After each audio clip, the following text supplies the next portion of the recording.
क्या पढ़े थे लास्ट क्लास में? Combination of prism. The refraction from curved surface. Last topic बताना था, जो सबसे स्टार्टिंग में पढ़े थे वो नहीं बताना था। Sir, refraction प्रिज्म से तो Refraction from curved surface. Okay ठीक है। फॉर्मूला बता दिए थे और शायद एक प्रॉब्लम भी करवाए थे। Yes, sir.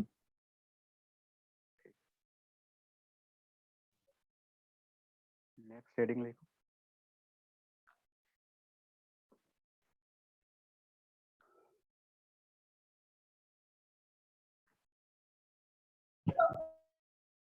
Next heading is magnification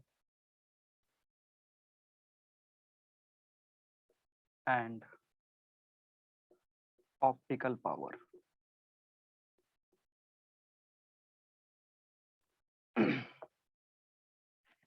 magnification and optical power. Board पूरा दिख रहा? Yes.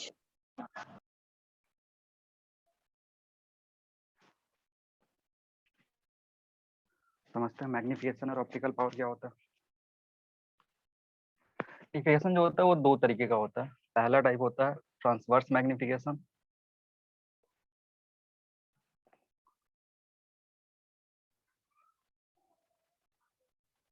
जिसको हम MT से रिप्रेजेंट करते हैं। ठीक है, टी मतलब ट्रांसवर्स, और ट्रांसवर्स का क्या मतलब होता है? प्रिंसिपल एक्सिस पे परपेंडिकुलर।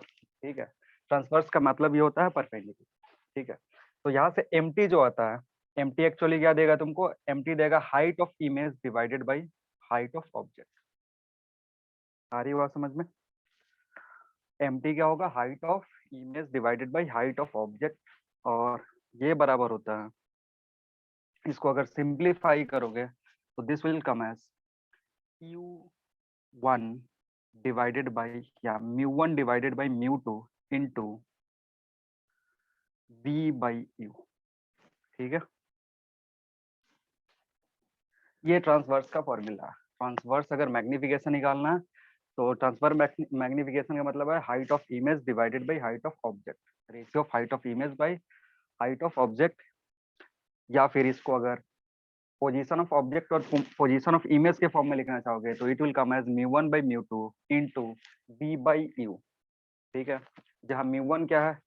μ1 है रिफ्रैक्टिव इंडेक्स जहाँ पे ऑब्जेक्ट रखा हुआ है, और μ2 है जो दूसरा मीडियम है वो, उसका refractive index.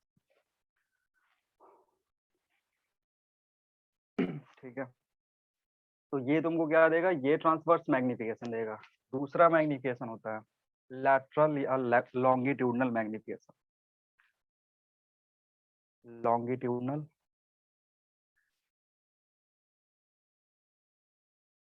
Magnification,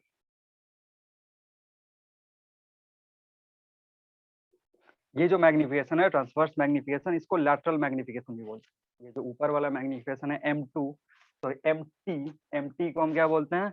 lateral magnification भी बोलते हैं। और next one is longitudinal magnification. Longitudinal magnification को ML से रिप्रेजेंट कर रहे हैं, और ML जो होता है it gives relation between length of image by length of object. यहाँ से क्या मिलेगा?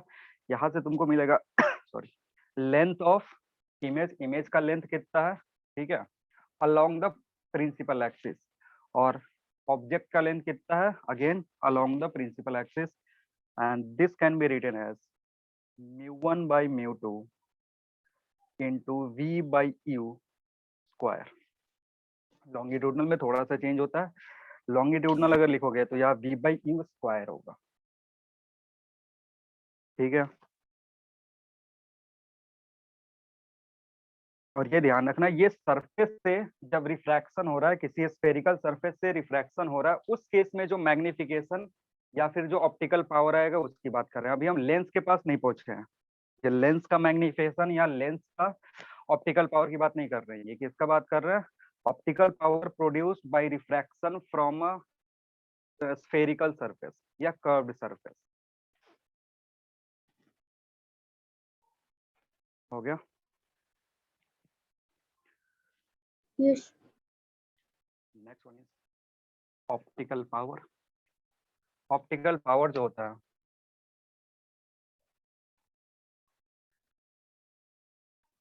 इसको P से रिप्रेजेंट करते हैं, P will be μ2 minus μ1 divided by R। Again R क्या है यहाँ पे, R is radius of curvature of the given surface.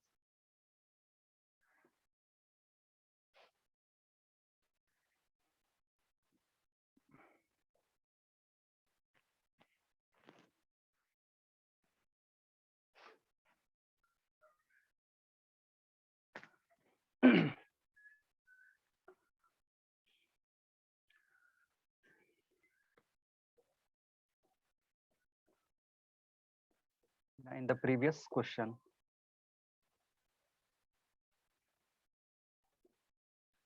if height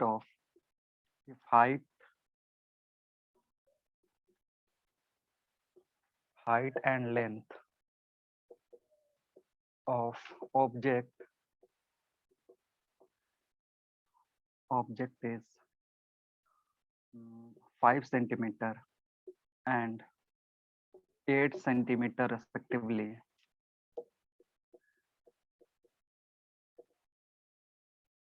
then find height and length of image. Also find optical power.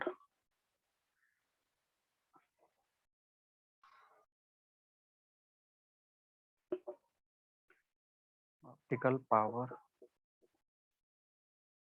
of given spherical surface.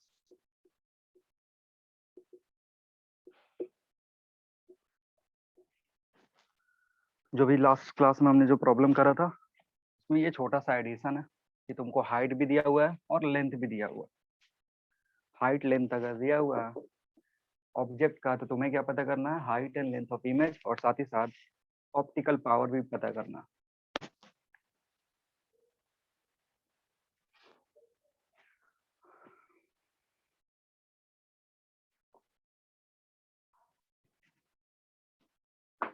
और ध्यान क्या रखना है कि ये जो ऑप्टिकल पावर या जो भी मैग्निफिकेशन है ये हम एक सरफेस के लिए पढ़ रहे हैं, नॉट फॉर द लेंस।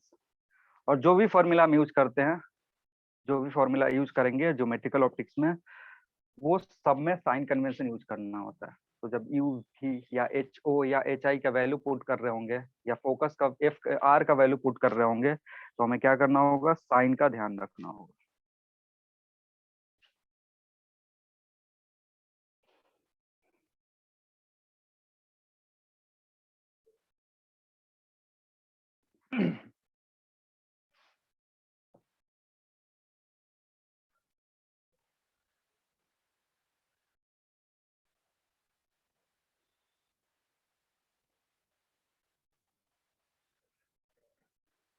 ठीक है, गिवन जो भी प्रॉब्लम था लास्ट क्लास में जो हमने करा था उसमें तुमको जो जो चीजें दी हुई थी वो लिख सकते हो। पहला क्या था, μ1 μ2 यू आर, ये सारी चीजें तुमको दी हुई थी। μ1 कितना दिया हुआ था, म्यू था 3/2, μ2 कितना था 4/3, यू की वैल्यू कितनी थी, यू वाज 10 सेंटीमीटर, और आर कितना था, आर 30 सेंटीमीटर। ठीक है, अब यहां से तुम लोगों ने वी कैलकुलेट करा था। लास्ट क्लास में जो प्रॉब्लम करे थे उसमें वी कैलकुलेट करा था, वी कितना आया था बताना। -10। -10 आया था, -10 सेंटीमीटर। ठीक है, अब ये यू और वी, यू भी जब हम पुट करेंगे तो कैसे पुट करेंगे, विथ साइन कन्वेंशन पुट करेंगे। यू जो पुट करेंगे क्या करेंगे, साइन कन्वेंशन, रेडियस भी साइन कन्वेंशन के साथ ही पुट करेंगे। ठीक है, तो यू और वी का वैल्यू दोनों सेम है, यू भी माइनस है, वी भी माइनस है, मतलब जहां ऑब्जेक्ट था इस गिवन प्रॉब्लम के लिए, जहां ऑब्जेक्ट था वहीं पे इमेज का फॉर्मेशन हो रहा था। अब यहाँ पे तुमको क्या निकालना है, यहाँ पे कैलकुलेट करना हमें height of image and length of image, जो गिवन फॉर्मूला है वो यूज करोगे, आंसर आ जाएगा। जो हमने पिछला प्रॉब्लम दिया था उसके अकॉर्डिंग भी 10 सेंटीमीटर आ गया था। इसका मतलब ये नहीं कि हर बार 10 सेंटीमीटर ही आएगा, वो जस्ट कोइंसिडेंस था। अगर height of image by height of object का फॉर्मूला देखोगे तो क्या होता है, mu 1 by mu 2 into v by u. तो जो भी वैल्यू पुट करोगे यहाँ विथ साइन पुट करोगे, तो H I height of object कितना दिया हुआ, 5. हाइट ऑफ ऑब्जेक्ट का 5 सेंटीमीटर बराबर म्यू 1 की जगह क्या पुट करोगे 3/2, म्यू 2 की जगह 4/3, भी की जगह -10 सेंटीमीटर और यू की जगह भी -10 सेंटीमीटर। और इसको सिंप्लीफाई करोगे तो यहाँ से क्या आएगा, H I will be how much 9/8 into 5 centimetre. और अगर यहाँ से अगर आंसर पॉजिटिव आ रहा है, हाइट ऑफ इमेज अगर पॉजिटिव आ रहा है, इसका मतलब जो इमेज बनेगा वो कैसा बनेगा, सीधा होगा। जिस तरीके से ऑब्जेक्ट रखा होगा उसी तरीके से इमेज भी बनेगा। Sir, length of image 9 centimeter. Length of image 9 centimetre आएगा, क्यों, क्योंकि यहाँ 8 से रखेंगे, 8 रखेंगे, ठीक है ना। Yes. 1/80 optical power. Optical power 1/8। Okay, देखते हैं। पहले length of image by length of object calculate करोगे, ये सारा जो वैल्यू रहेगा वो सेम ही रहेगा। इधर क्या होता है, पावर 2 करते हैं, लेकिन पावर 2 करो कोई फर्क नहीं पड़ेगा, क्योंकि ये कट के 1 हो गया। 1 का पावर कुछ भी रखो कोई चेंज नहीं होगा। लेंथ ऑफ ऑब्जेक्ट दिया था 8, तो एल आई जो होगा it will be 9/8 into 8 and this will be 9 centimetre, ठीक है।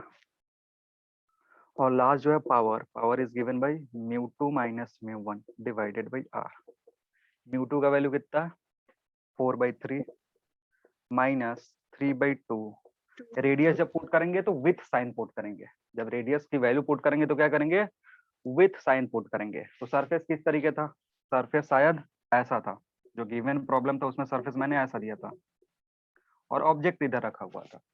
तो इसके लिए जब रेडियस का वैल्यू पुट करोगे कैसा आएगा, नेगेटिव या पॉजिटिव, नेगेटिव आएगा। तो यहाँ पे क्या पुट करेंगे, -30 पुट करेंगे। इसका ध्यान रखना है, इसमें गलती नहीं करना। अब इसको सिंप्लीफाई करो, सिंप्लीफाई करने के बाद आंसर पॉजिटिव में आ रहा है या नेगेटिव में, Positive. आ रहा है। 1/6 नीचे आएगा 180।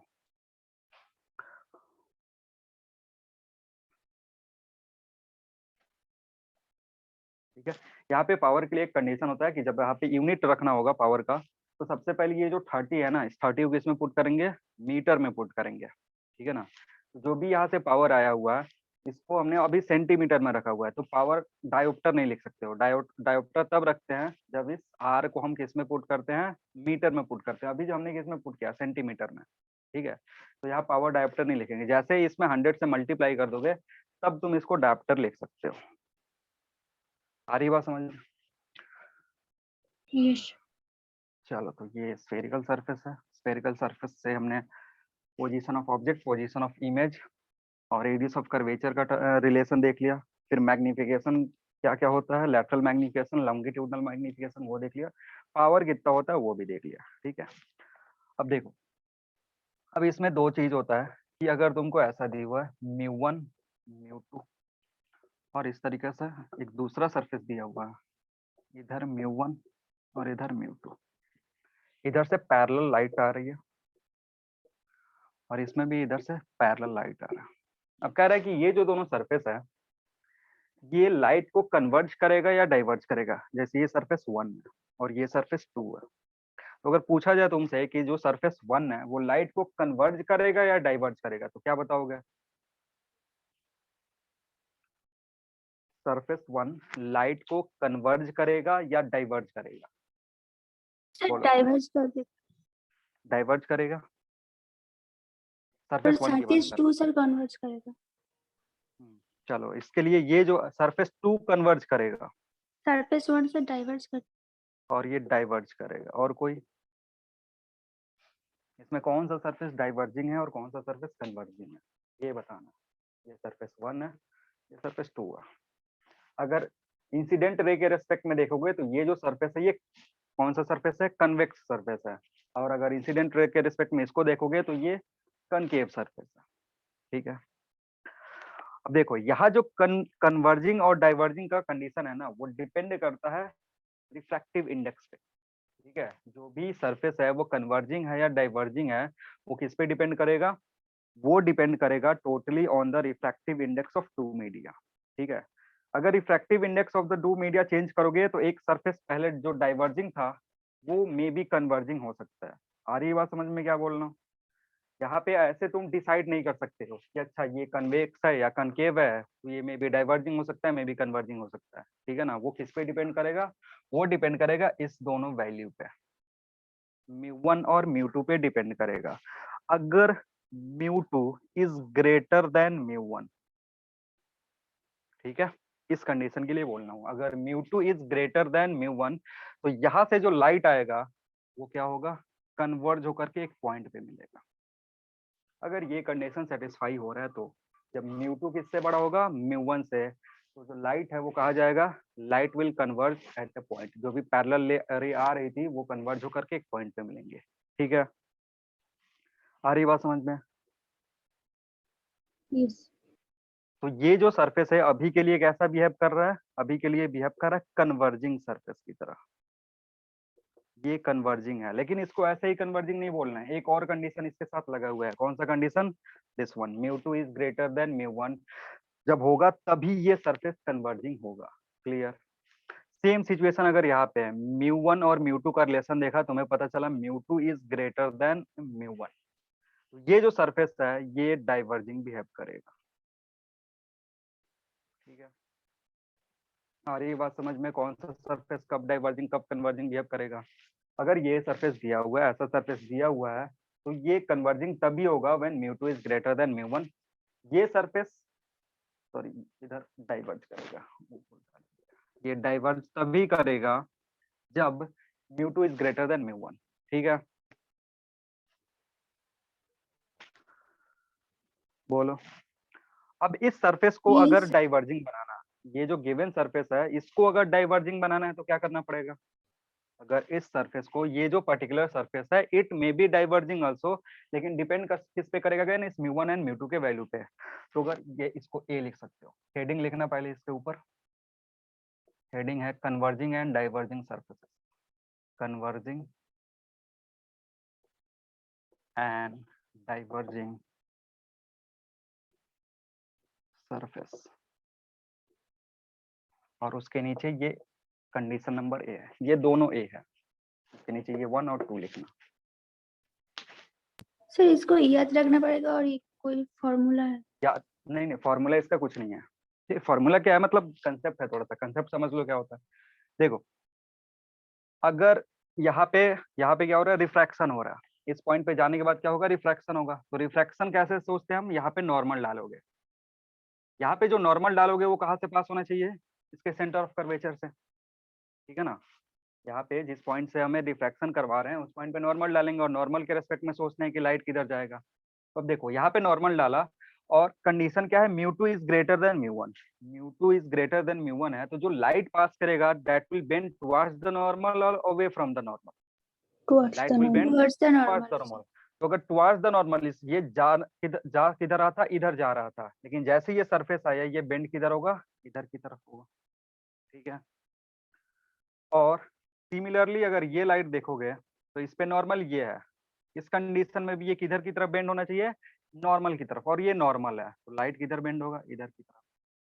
इसलिए दोनों जो पैरेलल लाइट है वो जा करके कहाँ मिल रही है, एक पॉइंट पे मिल रही है। इसलिए ये सरफेस कैसा बिहेव करेगा, ये सरफेस बिहेव करेगा कन्वर्जिंग। एक ही जो कंडीशन हमने पहले पढ़ा था ना, कि जब भी मीडियम तुम्हारा ये डेंसर मीडियम होगा तो लाइट का बेंडिंग किधर होगा, टुवर्ड्स द नॉर्मल, वही चीज यूज कर रहे हैं। अगर यहाँ पे देखोगे, यहाँ पे तुम्हारा नॉर्मल किधर होगा, यहाँ पे जो नॉर्मल होगा ना वो कहीं इस तरीके से होगा। अगर इस पे नॉर्मल डालोगे तो normal will go like this, एक मिनट, पे नॉर्मल इस तरीके से होगा। ठीक है, ये क्या है तुम्हारा नॉर्मल है, नॉर्मल हमेशा किधर से पास करता है, जो भी सरफेस है उसके सेंटर से, ठीक है।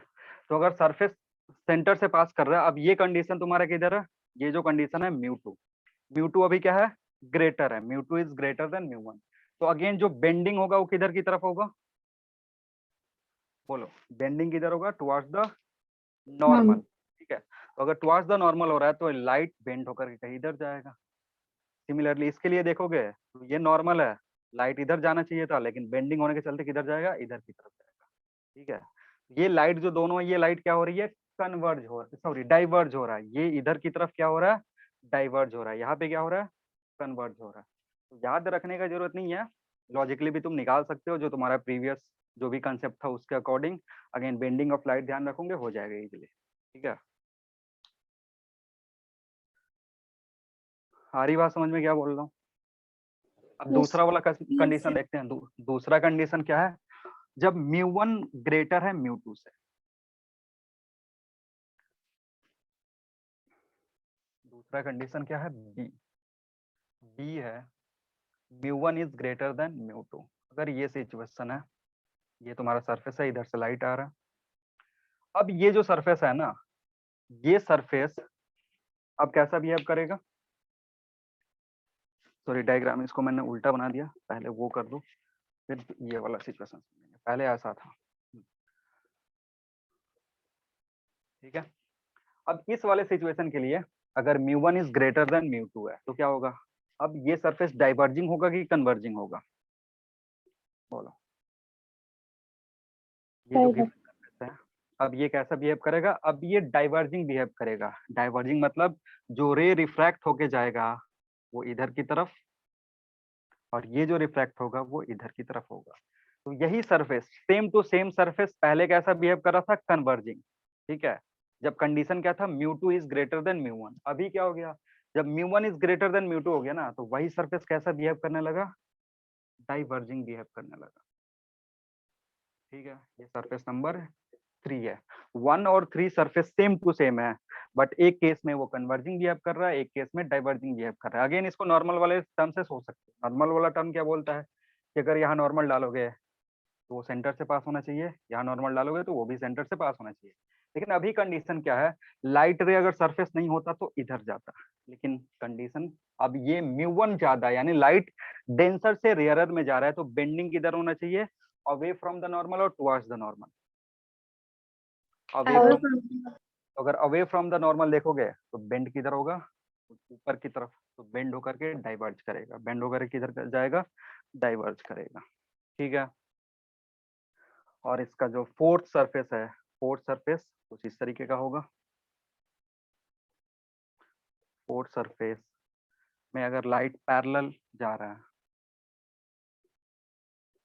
ठीक है, तो पहले ये सरफेस डाइवर्जिंग बिहेव कर रहा था, लेकिन जैसे ये कंडीशन आएगा, this surface will behave as converging. ये लाइट को क्या करेगा, कन्वर्ज करेगा एक पॉइंट पे। तो अभी क्या कर रहा है ये, कन्वर्जिंग सरफेस। तो कभी भी सरफेस देख के डिसाइड नहीं करेंगे कि इट विल कन्वर्ज और डाइवर्ज। कभी भी हम क्या करेंगे, सरफेस देख के डिसाइड नहीं करेंगे कि ये डाइवर्ज करेगा या कन्वर्ज करेगा। कैसे डिसाइड करेंगे, डिसाइड करेंगे रिफ्रैक्टिव इंडेक्स म्यू वन और म्यू टू से। म्यू वन और म्यू टू तुमको बताएगा कि कौन सा सरफेस कन्वर्जिंग होगा और कौन सा सरफेस डाइवर्जिंग होगा, ठीक है।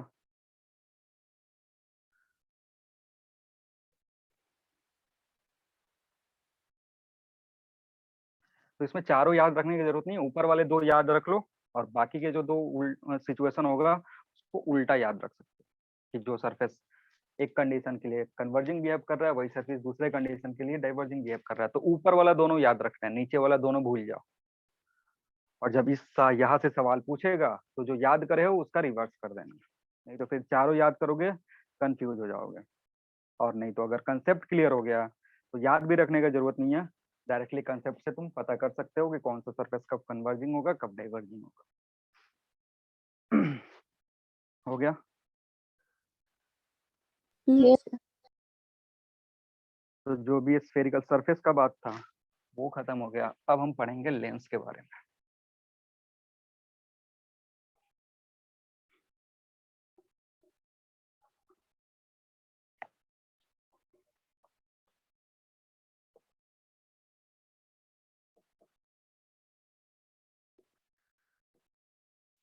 नेक्स्ट हेडिंग है तुम्हारा लेंस थ्योरी। लेंस थ्योरी में सबसे पहला चीज समझेंगे कि लेंस क्या होता है।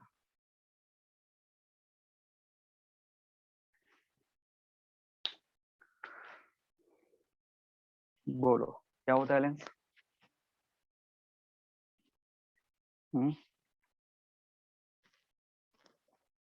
लेंस क्या? लिख लो, व्हाट इज लेंस, लिखना। Lens is a lens is a lens is a piece of lens is a piece of lens is a piece of transparent material. Lens is a piece of transparent material. Piece of transparent material with two refracting surfaces. With two refracting surfaces. With two refracting surfaces. With two refracting surfaces, such that such that such that at least such that at least such that at least one surface is such that at least one surface is curved, such that at least one surface is curved and and refractive index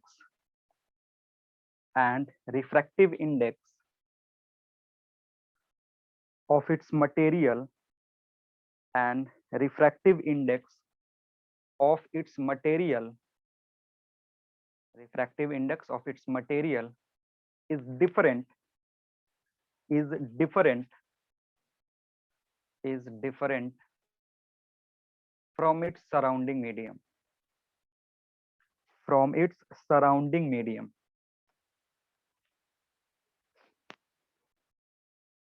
Refractive index of its material is different from its surrounding medium.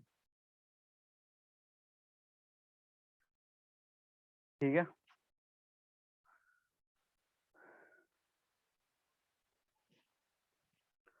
तो ये lens का definition है कि lens एक ऐसा transparent medium है जिसका कम से कम एक सरफेस जो होगा वो कर्व्ड होगा पक्का, ठीक है, और बाकी दूसरा सरफेस हो भी सकता है नहीं भी हो सकता है, दूसरे सरफेस के बारे में नहीं सोचना है, दूसरा सरफेस हो भी सकता है नहीं भी हो सकता है, लेकिन एक जो सरफेस होगा वो पक्का कर्व्ड होना चाहिए। कर्व्ड में भी स्फेरिकल में भी सिलिंड्रिकल, हमें जो पढ़ना है वो स्फेरिकल के बारे में पढ़ना है, ठीक है। चलो next heading is type of lens. Type of lenses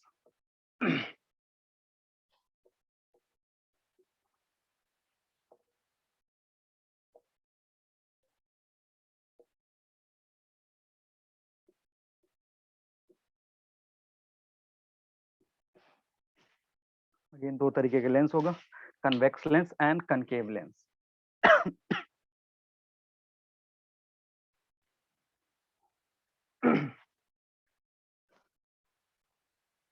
convex lens and concave lens।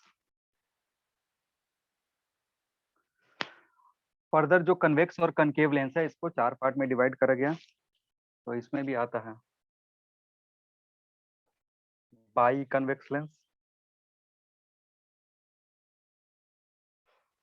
Number 2 is plano convex lens,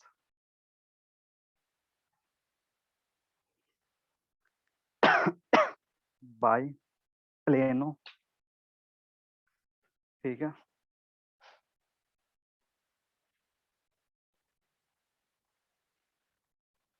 by को ही एक अलग से टर्म बना हुआ है जिसको बोलते हैं हम इक्वी कन्वेक्स, उसमें कुछ है नहीं, बाई जो समझाएंगे उसी में इक्वी भी एक्सप्लेन कर देंगे। Equi convex lens and fourth one is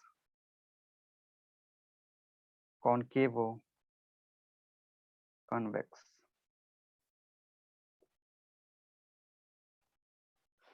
ये 4 टाइप के कन्वेक्स लेंस होते हैं, बाई, प्लेनो, इक्वी और कनकेवो।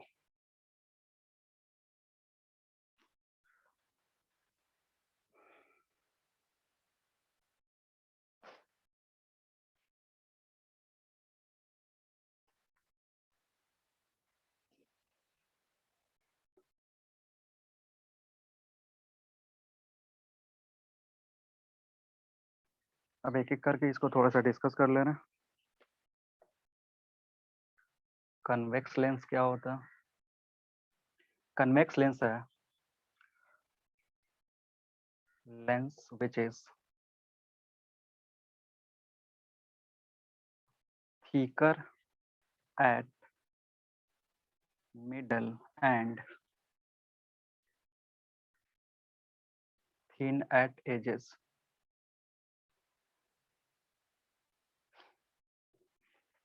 कन्वेक्स लेंस क्या होगा? कन्वेक्स लेंस जो होता है ऐसा लेंस है जो मिडल में क्या होगा, थिक होगा और एज पे पतला होगा। इसमें जो पहला टाइप हमने पढ़ा था बाई कन्वेक्स, बाई कन्वेक्स कुछ इस तरीके का होगा, ठीक है। इसमें एक जो सरफेस है इसका रेडियस r1 और ये जो सरफेस है इसका रेडियस r2।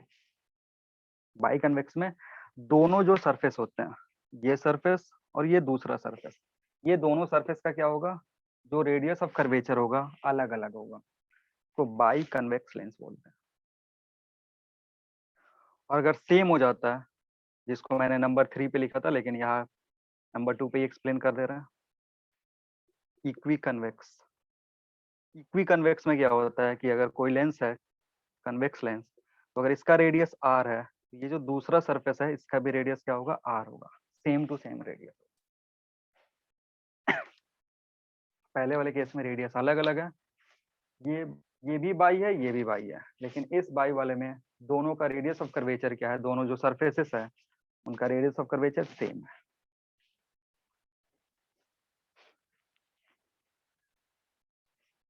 ठीक है। Third one plano. प्लेनो में क्या होगा, एक जो सरफेस है वो प्लेन होगा, इसका रेडियस r और इसका जो रेडियस है वो इन्फिनिटी।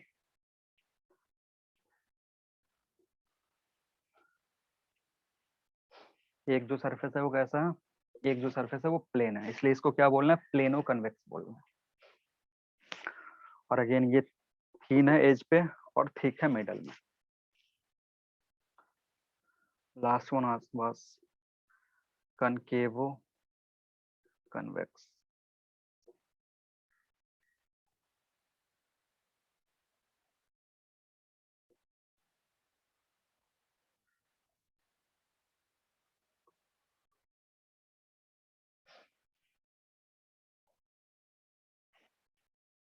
इसका रेडियस r1, इसका रेडियस r2।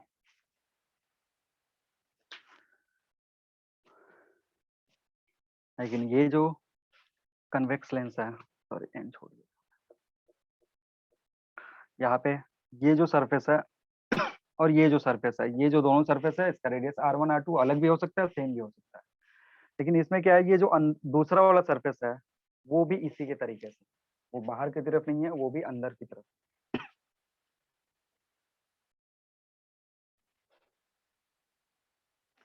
और क्योंकि ये ठीक है मिडल पे और थिन है, इसलिए इसको कन्वेक्स बोल रहे हैं।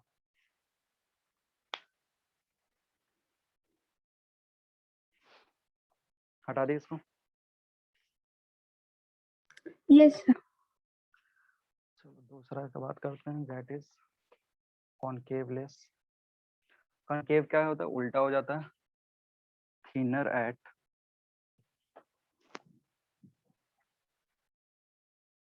Middle and thick at edges. इसके भी 4 टाइप होंगे।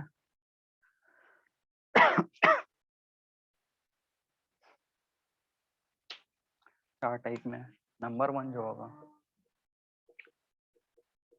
बाई कनकेव, नंबर 2 जो होगा इक्विकनकेव, और बाई के लिए क्या होगा, जो रेडियस होगा दोनों का दैट विल बी डिफरेंट। तो इसका रेडियस अगर r1 है तो इसका रेडियस r2 होगा। और डायग्राम से ये दिख रहा है ये एज पे क्या है, थिकर है और मिडल में थिनर है। और इसके लिए दोनों जो रेडियस होगा ये भी r1 और ये भी r और ये भी r, रेडियस सेम होगा।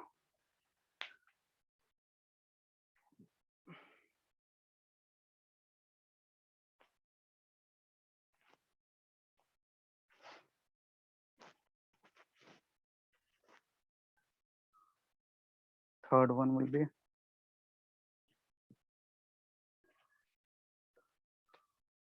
CS प्लेनो कनकेव, और प्लेनो कनकेव जो होगा उसमें एक सरफेस प्लेन हो जाएगा, मतलब इसका जो रेडियस होगा दैट विल बी इंफिनिटी।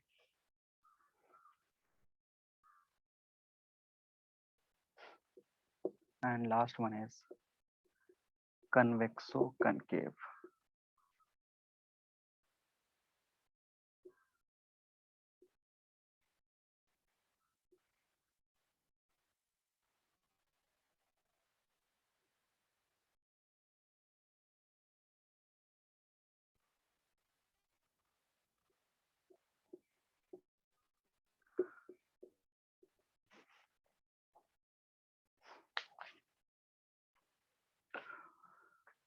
इसको क्या बोले थे, कन्वेक्सो कनकेव बोलेंगे।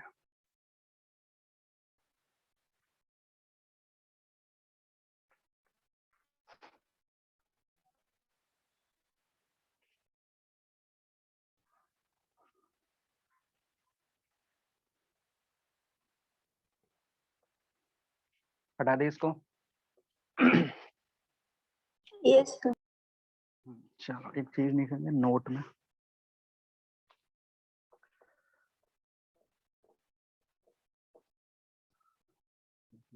when refractive index of lens is more than refractive index of its surrounding, then when refractive index of lens is more than refractive index of its surrounding, then convex lens is also known as converging lens,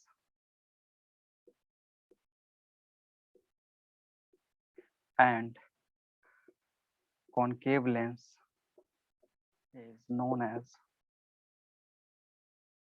diverging lens।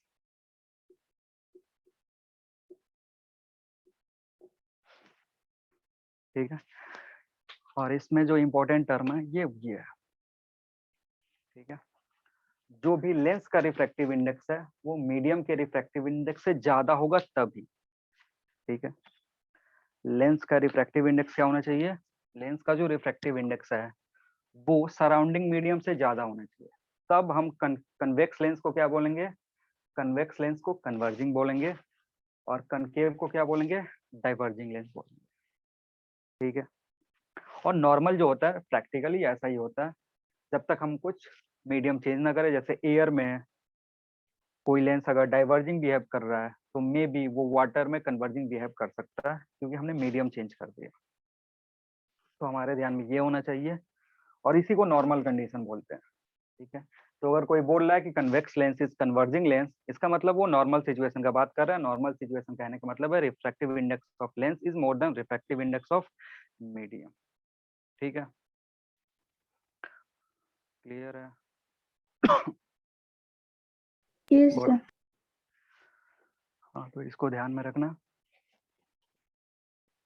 अब कुछ lens terminology होते हैं।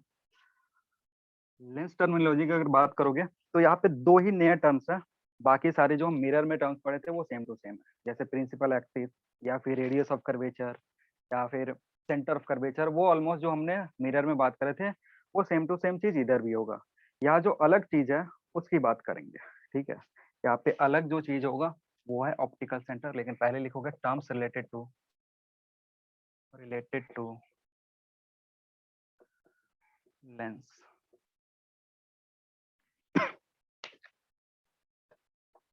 Number 1 is optical centre.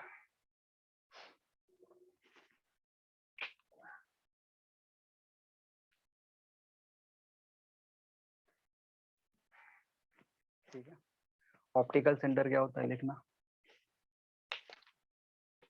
It is a point on lens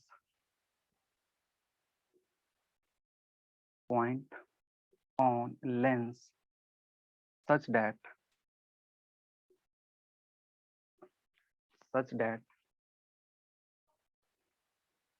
incident ray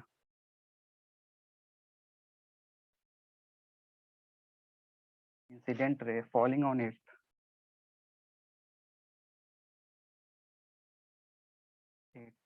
passes undeviated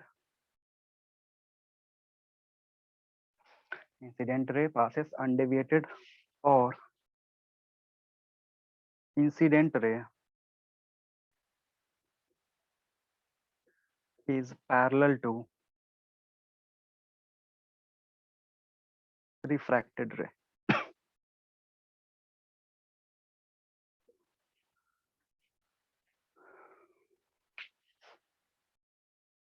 It is a point on lens such that incident ray falling on it passes undeviated or incident ray is parallel to refracted ray.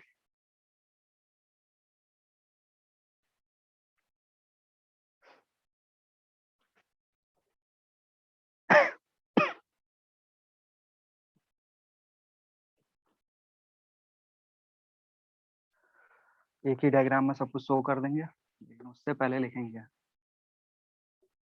लिखना second one is principal focus.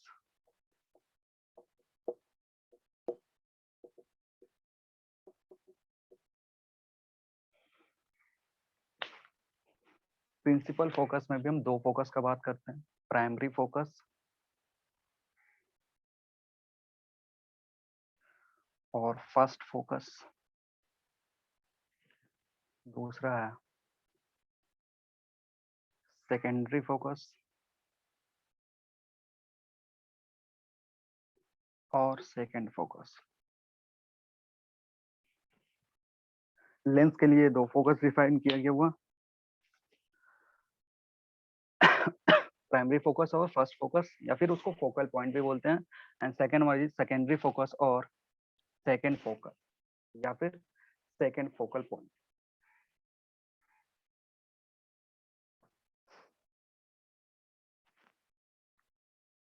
पहले ये define करेंगे primary focus.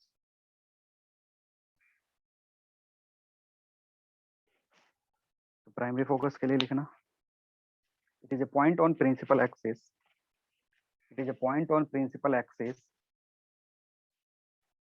it is a point on principal axis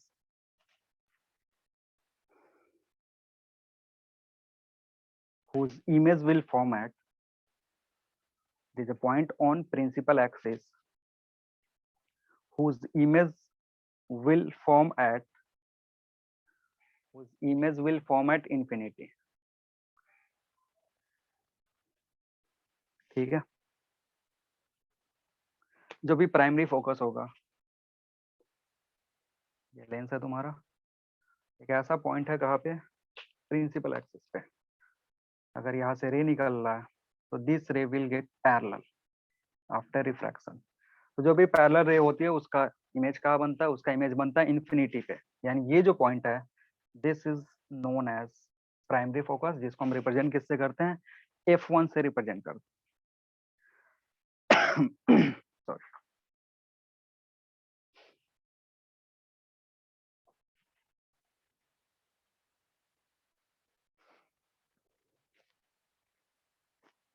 और अगर ये तो convex के लिए हो गया, कनकेव के लिए बनाओगे तो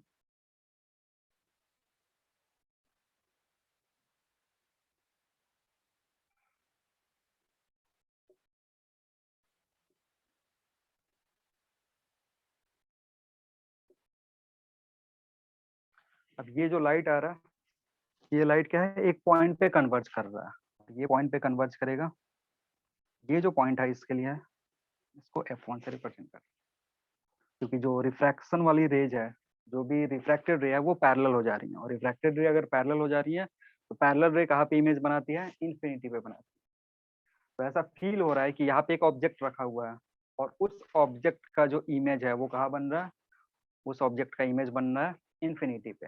और इसको ऑब्जेक्ट क्यों बोल रहे हैं, क्योंकि ये किसको हम मिला रहे हैं तो बन रहा है इंसिडेंट रे को जब मिला रहे हैं, ये भी रे इंसिडेंट है, ये भी रे इंसिडेंट है, ये इंसिडेंट रे पीछे नहीं मिलेगा, ये जो इंसिडेंट रे ये पीछे नहीं मिलेगा, इसको आगे एक्सटेंड करोगे एक पॉइंट पे मिलेगा, प्रिंसिपल एक्सिस पे एक पॉइंट होगा उस पे मिलेगा।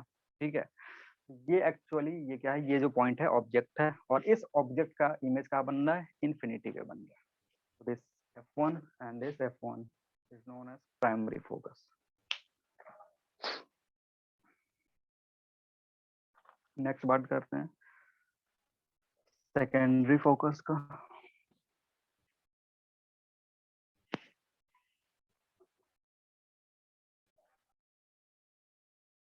डेफिनेशन लिखना, सेकेंडरी फोकस का लिखना, it is it is it is it is an image point, it is an image point, it is an image point, it is an image point on principal axis, on principal axis, on principal axis, whose whose whose object is placed at infinity, whose object is placed at infinity, whose object is placed at infinity.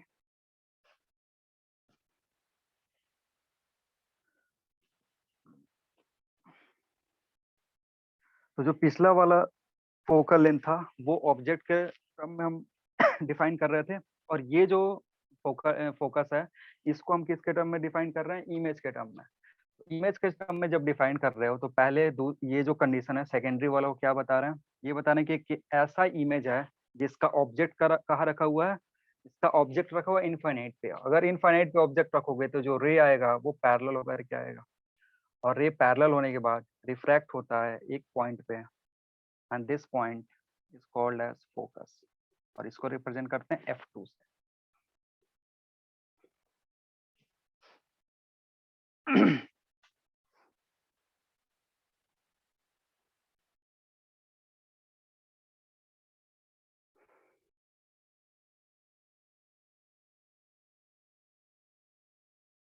हो गया। अगर दूसरा lens की बात करोगे, दूसरे वाले lens के लिए अगर पैरेलल रे आएंगे, देखो पैरेलल रे आफ्टर रिफ्रैक्शन इधर जाएगा, ठीक है, डाइवर्ज होगा। नॉर्मल लेंस हम ले रहे हैं, सराउंडिंग मीडियम का जो रिफ्रैक्टिव इंडेक्स है लेंस से कम है, ये रे क्या होगा, डाइवर्ज होगा। अब ये डाइवर्जिंग रे तो कहीं मिलेगी नहीं, तो इसको क्या करेंगे, पीछे एक्सटेंड करेंगे, पीछे एक्सटेंड करोगे तो this will be the F2। ये F2 कहाँ होगा, प्रिंसिपल एक्सिस पे है।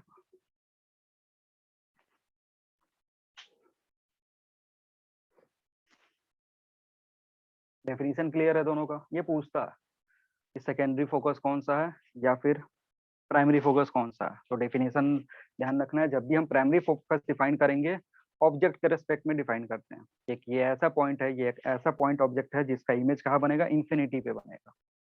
और जब किसका बात करेंगे, सेकेंडरी का बात करेंगे, तो सेकेंडरी के लिए जब डिफाइन कर रहे होंगे तो हमेशा इमेज के टर्म में करते हैं कि ये एक ऐसा इमेज है जिसका ऑब्जेक्ट इन्फिनिटी पे रखा हुआ है।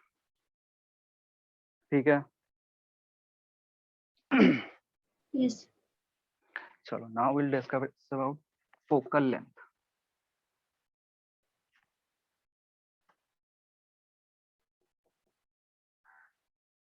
फोकल लेंथ जिसको कैपिटल F से रिप्रेजेंट या स्मॉल f से रिप्रेजेंट करते हैं। देखो मिरर के केस में ना कंफ्यूजन नहीं था। मिरर के केस में जो फोकल लेंथ का डेफिनेशन था वो क्या था? मिरर के केस में था distance between focus and pole. Pole sir.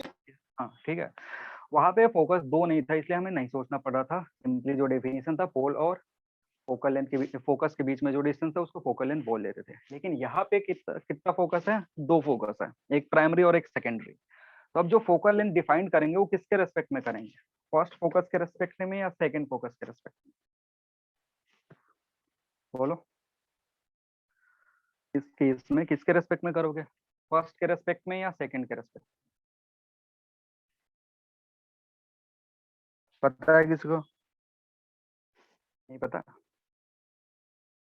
चलो लिख लो, it is distance between it is it is distance between optical center and distance between optical center and secondary focus of a lens। यानी जो भी जो भी फोकल लेंथ होगा वो किसके किसके बीच का डिस्टेंस होगा? डिस्टेंस होगा ऑप्टिकल सेंटर और सेकेंडरी फोकस के साथ, ठीक है ना। सेकेंडरी फोकस आता है डेफिनेशन में फोकल लेंथ के, कभी भी प्राइमरी नहीं आएगा।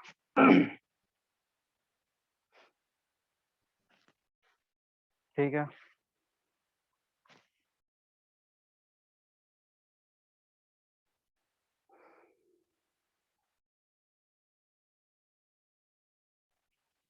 अब यहाँ पे नोट में 2 पॉइंट लिख लो। तो अब जो सेकेंडरी फोकस वाला जो डायग्राम बनाया था ना, जो भी सेकेंडरी फोकस वाला डायग्राम था, जो मैंने कुछ इस तरीके का बनाया था, तुम अलग से बनाने का जरूरत नहीं है। तुम क्या कर दोगे, उसी में रिप्रेजेंट कर दो। ये तुम्हारा F2 था, ये जो पॉइंट है ये ऑप्टिकल सेंटर होता है, और F2 और O के बीच में जो डिस्टेंस होगा उसको हम focal length F small f से रिप्रेजेंट करेंगे। तो जो दोनों डायग्राम है तुम्हारा उसमें रिप्रेजेंट कर देना। ये पहला डायग्राम जो हमने कन्वर्जिंग के लिए बनाया था, दूसरा जो डाइवर्जिंग के लिए था उसमें भी रिप्रेजेंट कर देना। ऑप्टिकल सेंटर इसको O से रिप्रेजेंट करते हैं, P से भी कर सकते हो, लेकिन जो नेम है वो ऑप्टिकल सेंटर है। क्लियर है? यस अब नोट में क्या लिखना है? नोट में है फॉर कन्वर्जिंग लेंस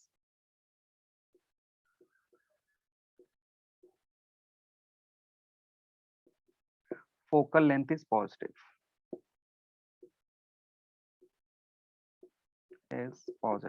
ये हमेशा याद रखना है। कन्वर्जिंग लेंस होगा तो उसके लिए फोकल लेंथ क्या होगा? पॉजिटिव होगा। And for diverging lens focal length is negative.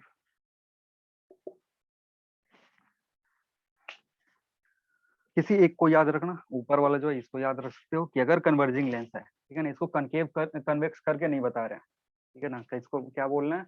Converging lens है। कन्वर्जिंग लेंस जो है उसके लिए जो फोकल लेंथ होगा वो क्या होगा? पॉजिटिव होगा। जो डाइवर्जिंग लेंस है उसके लिए फोकल लेंथ क्या होगा? नेगेटिव होगा। ठीक है, अब इसको कन्वेक्स और कनकेव करके नहीं लिखा रहे हैं क्योंकि उसके लिए तुमको बताए हैं कि अगर नॉर्मल सिचुएशन है तो convex will behave as converging, ठीक है। तो अगर कन्वर्जिंग है तो उसके लिए पॉजिटिव होगा। लेकिन वही जो लेंस है कभी कभी डाइवर्जिंग भी बन जाता है। तो डाइवर्जिंग कहाँ बनेगा? जब नॉर्मल कंडीशन नहीं रहेगा, जहाँ पे refractive index of lens less than हो जाएगा रिफ्रैक्टिव इंडेक्स ऑफ मीडियम से, तो जो कन्वेक्स लेंस है that will behave as diverging, और डाइवर्जिंग की तरफ बिहेव करेगा तो उसका फोकल लेंथ नेगेटिव हो जाएगा। इसलिए ये याद रखना है कि कन्वर्जिंग लेंस जो भी होगा उसका फोकल लेंथ पॉजिटिव होगा, डाइवर्जिंग लेंस जो होगा उसका फोकल लेंथ नेगेटिव होगा। क्लियर है? और डायग्राम जो ड्रॉ करे थे उसमें देख सकते हो कि जब हम ऑप्टिकल सेंटर से इन द डायरेक्शन ऑफ रे चल रहे हैं तब हमें क्या मिल रहा है? फोकल लेंथ मिल रहा है फॉर कन्वर्जिंग लेंस। डायग्राम फिर से एक बार ड्रॉ करके दिखा दे रहे हैं।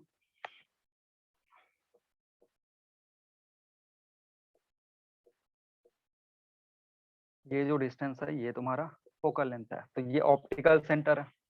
पहले वाले जो भी मिरर का केस था, मिरर के केस में हम सारे डिस्टेंसेस पोल से मेजर करते थे। लेंस के केस में सारे डिस्टेंसेस कहाँ से मेजर करते हैं? लेंस के केस में सारे डिस्टेंसेस मेजर करते हैं हम ऑप्टिकल सेंटर से। तो ऑप्टिकल सेंटर से जब फोकस की तरफ जाओगे, F2 की तरफ जाओगे, तो तुम्हें किधर चलना पड़ेगा? तुम्हें चलना पड़ेगा in the direction of incident ray. और जो भी डिस्टेंसेस हम in the direction of incident ray measure करते हैं उसको पॉजिटिव लेते हैं। इसलिए focal length for converging lens is positive. और अगर डाइवर्जिंग होता तो डाइवर्जिंग के लिए जो फोकल्स है वो F2 का इधर बनना था। तो जब मेजर करोगे तो तुमको ऑप्टिकल सेंटर से पीछे जाना पड़ेगा। पीछे मतलब इंसिडेंट रे के रेस्पेक्ट में उल्टा डायरेक्शन में चलना पड़ेगा। ठीक है, इंसिडेंट रे के उल्टा डायरेक्शन में चल रहे हो तब तुम्हें सेकेंडरी फोकस मिल रहा है। इसलिए इसके लिए जो फोकल लेंथ होता है उसको क्या लिखते हैं? नेगेटिव लिखते हैं। क्लियर है? याद रखना है, इंपॉर्टेंट है ये। साइन कन्वेंशन पूरे ज्योमेट्रिकल ऑप्टिक्स में बहुत इंपॉर्टेंट होता है। और सिंपल साइन कन्वेंशन हम लोग यूज कर रहे हैं कि जो भी डायरेक्शन ऑफ इंसिडेंट रे होगा उसको हम पॉजिटिव लेंगे। और सारे डिस्टेंसेस मिरर के केस में पोल से मेजर करते हैं और लेंस के केस में ऑप्टिकल सेंटर से मेजर करते हैं। ठीक है, अगेन वो जो सारी चीजें आप अपर्चर का डेफिनेशन नहीं लिखा रहे हैं क्योंकि वो सेम टू सेम वही डेफिनेशन है जो हमने मिरर में पढ़ा था। या भी जो इफेक्टिव एरिया होगा उसका डायमीटर पता करोगे and that diameter will be aperture of the lens. चलो next heading is lens maker formula. Board दिख रहा है clear? Yes.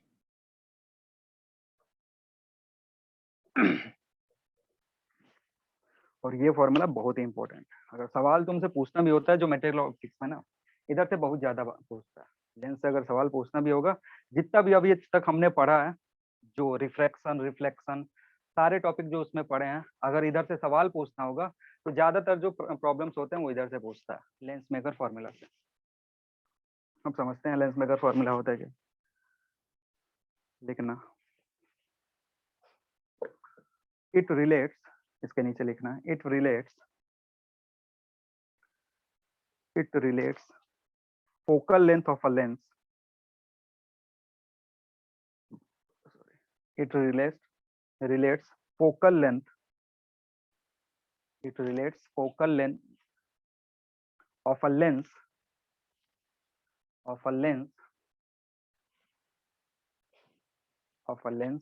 to to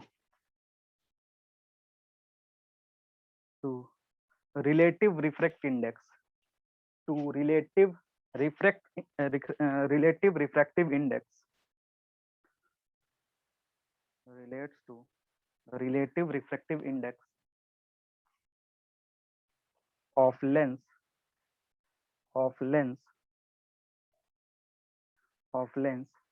and ऐसा लिखना, radii of curvature and radii of curvature and radii of curvature radii of curvature of curved surfaces, radii of curvature of curved surfaces.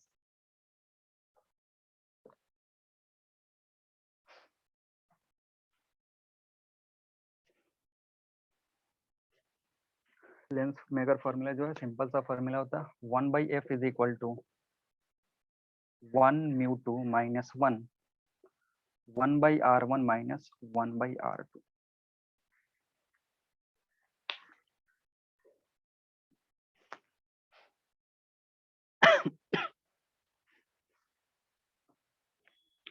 ठीक है, और यहाँ 1 का क्या मतलब होता है? अगर μ1 μ2 लिखा हुआ है तो इसका मतलब क्या होता है? μ2/μ1, सॉरी μ2/μ1। और जो μ2 है ये है refractive index of lens and μ1 क्या है? Refractive index of surrounding.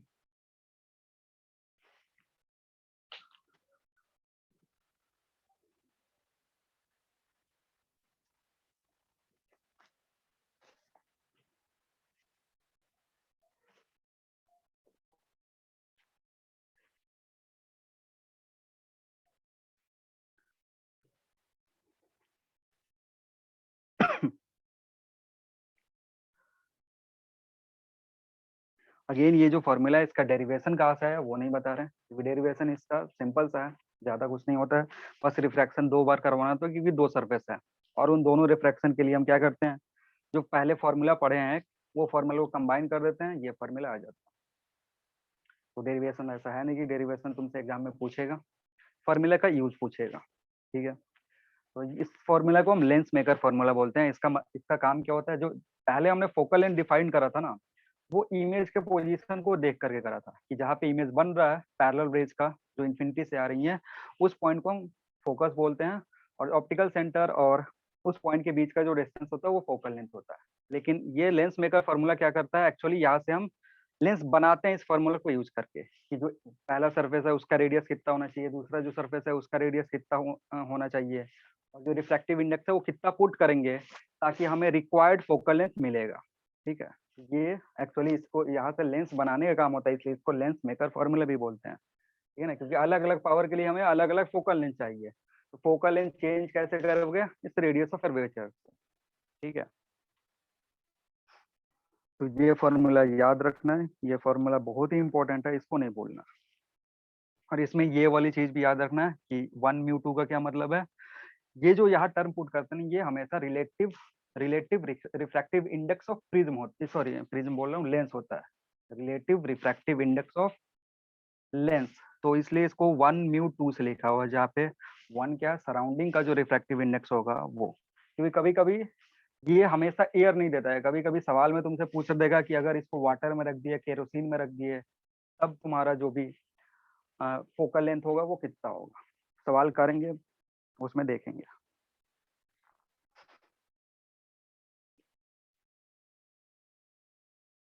लिखना इसमें नीचे लिख लो, नोट में लिख लो, नोट में लिख लो, इसमें नोट नंबर 1 लिखना।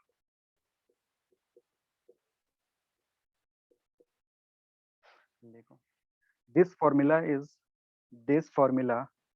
is valid only for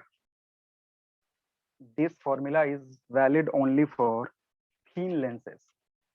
This formula is valid only for thin lenses. Lens अगर थीकर होगा तो उसके लिए वैलिड नहीं है। ये किसके लिए वैलिड होगा, थीन लेंस के लिए, बहुत ही पतला लेंस, इस लेंस के लिए वैलिड होगा। क्योंकि कुछ अजम्पशंस आते हैं ड्यूरिंग डेरिवेशंस, उस अजम्पशंस को हम तभी यूज कर सकते हैं जब लेंस कैसा हो, थिन हो। ये फॉर्मूला अगर कहीं यूज हो रहा है तो इसका मतलब जो क्वेश्चन में गिवन लेंस होगा वो थिन ही होगा। और हमारे सिलेबस में थिन लेंस ही है, इसलिए परेशान होने की जरूरत नहीं है कि थिक लेंस का फॉर्मूला क्या होगा। नंबर 2 लिखना,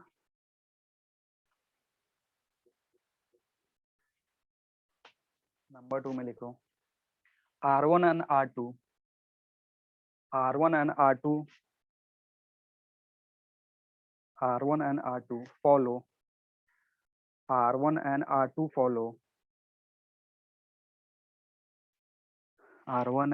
follow proper sign convention. R1 and R2 follow proper sign convention. R1 and R2 follow proper sign convention. तो जब R1 R2 पुट करेंगे तो साइन कन्वेंशन का यूज करेंगे। अगेन साइन कन्वेंशन वही है, इन द डायरेक्शन ऑफ इंसिडेंट रे हम सारी चीजें पॉजिटिव लेंगे, अपोजिट डायरेक्शन में नेगेटिव लेंगे। सवाल करेंगे तो कुछ थोड़ा थोड़ा और क्लियर होगा।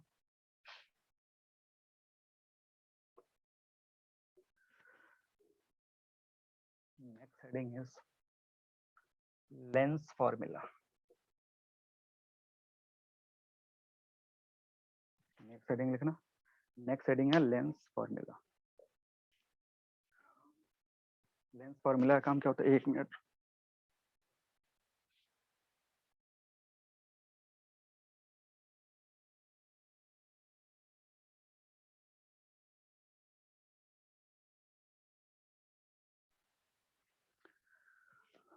लेंस फॉर्मूला क्या लिखा, it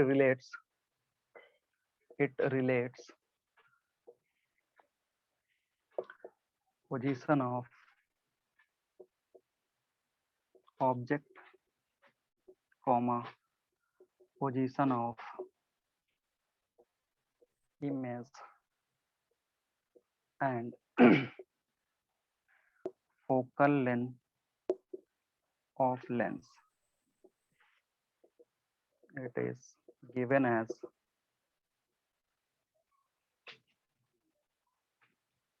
1 by v minus 1 by u equals to 1 by f.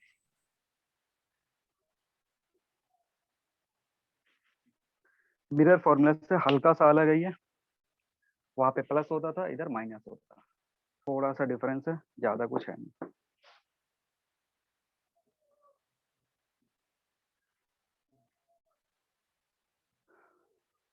इसको हम लेंस फॉर्मूला बोलते हैं।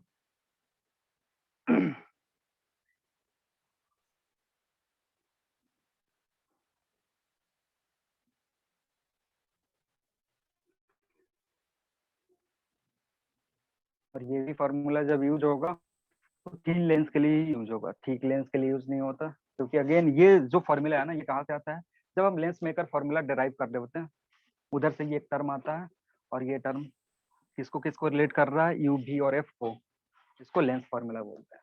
ठीक है ना, जब हम प्रीवियस वाले फॉर्मूला का डेरिवेशन कर रहे होते हैं तब हमें ये मिलता है। तो इसको भी जब यूज करेंगे तो इसको प्रॉपर साइन कन्वेंशन के साथ यूज करेंगे, और साथ ही साथ जब थिन लेंस होगा तब यूज करेंगे, और सवाल में गिवन होगा थिन लेंस, तुमको परेशान होने का जरूरत नहीं है, हमारे सिलेबस में बस थिन लेंस ही है। लिखना, इसमें एक नोट लिख लो इसके नीचे, ड्यू टू, लिखना due to reversibility of light, due to reversibility of light due to reversibility of light, position of object and image, position of object and image, position of object and image can be interchanged, position of object and image can be interchanged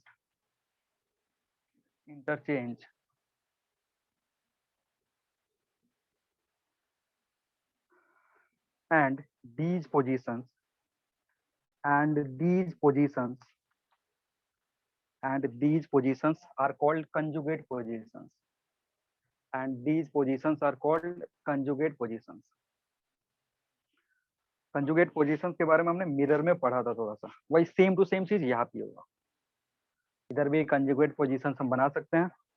conjugate position कहने का मतलब है कि जहाँ पहले object रखा हुआ था वहां पे इमेज बनेगा, और जहाँ पे पहले इमेज बनना था वहां पे ऑब्जेक्ट रखा होगा। ये लेंस में सेम टू सेम होगा जैसे मिरर में हो रहा था, मिरर में भी हमने कंजुगेट पोजीशन डिस्कस करा था।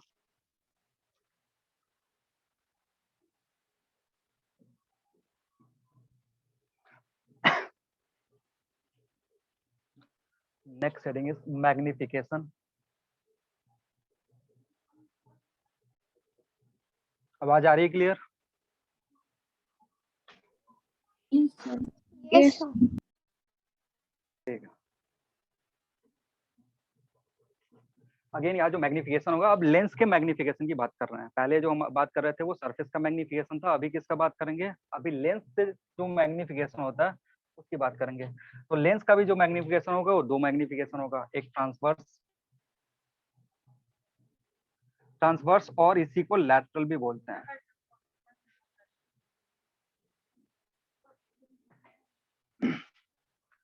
लैटरल मैग्निफिकेशन, ट्रांसवर्स बोले या लैटरल बोले सेम चीज है। म्यूजिक नहीं सुनाई दे रहा है ना?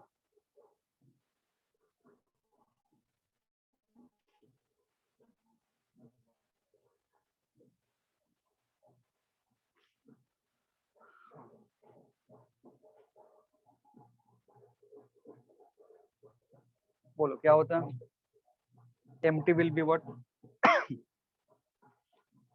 अगेन जो भी मैग्निफिकेशन है, जो जब ट्रांसवर्स और लैटरल मैग्निफिकेशन की बात करते हैं तो ये क्या रिप्रेजेंट करता है, ये रिलेट करता है height of image with height of object. और इसको हम लिख सकते हैं किसके टर्म में, इसको हम लिख सकते हैं पोजीशन ऑफ ऑब्जेक्ट और पोजीशन ऑफ इमेज के टर्म में भी, और ये होता है v बाई यू। ठीक है ना, ध्यान से याद रखना है कि यहाँ माइनस नहीं होता है, लेंस के केस में यहाँ पे माइनस साइन नहीं होता।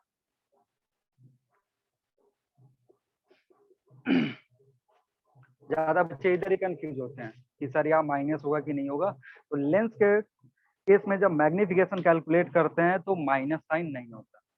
आ रही है आवाज क्लियर? ये सर आ रहा है।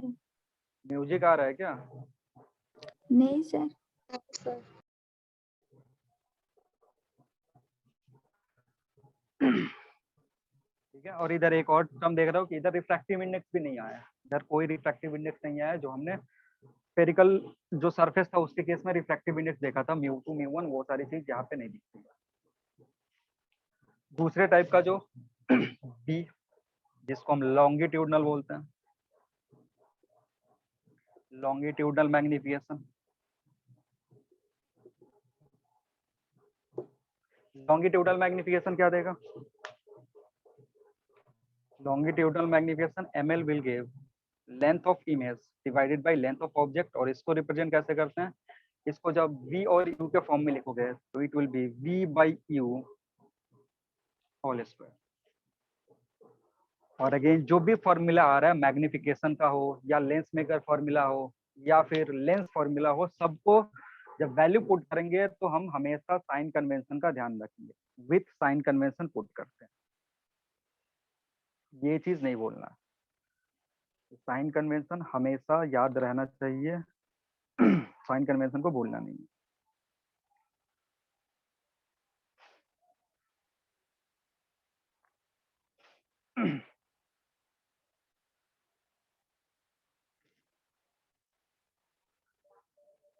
हो गया? Yes sir.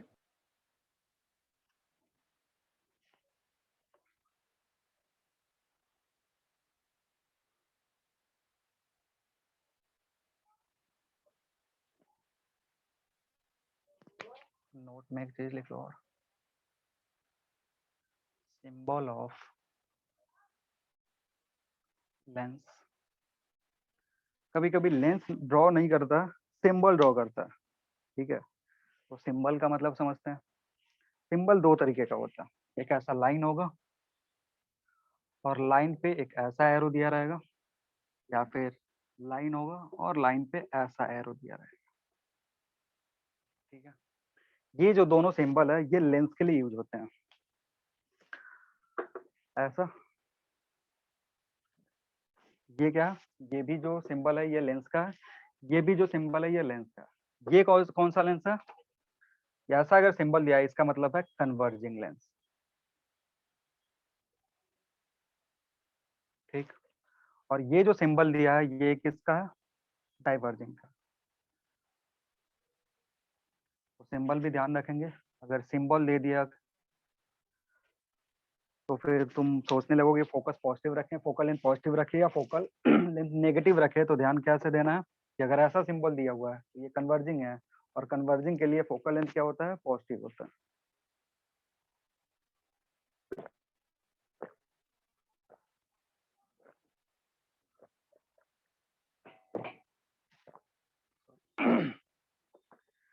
हो गया?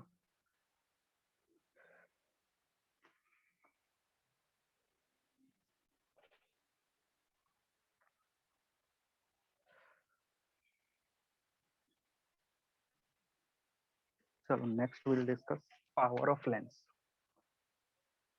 पावर ऑफ लेंस,